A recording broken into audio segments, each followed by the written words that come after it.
Sabi ni Kristo sa Ebanghelyo, iiwan ng lalaki ang kanyang ama at ina para sumama sa kanyang asawa. Jem, exactly what you are doing right now, leaving your parents for John.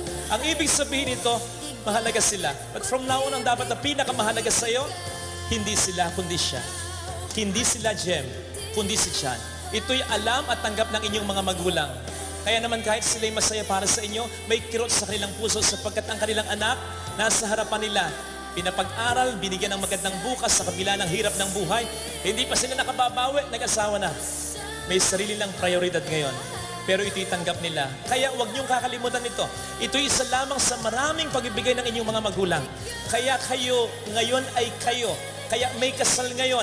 Ano man ang marating pa ninyo sa habang panahon, yan ay dahil sa pagbibigay at pagmamahal ng inyong mga magulang.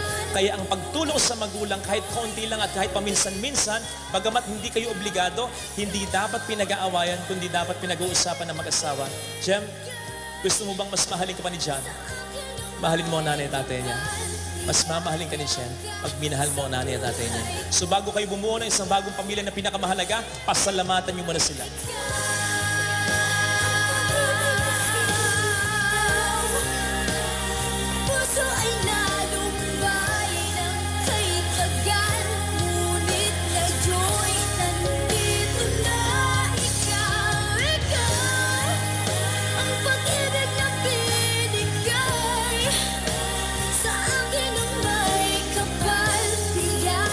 Sa nanay at tatay ni John, from now on, anak nyo na rin si Jen.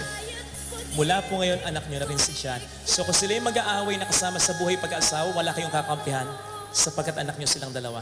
Mas magiging magaan ang buhay nila pag nagkaganon at pag nagkasundo ang magbalay. Magkamay po kayo. Palakpakan po natin sila.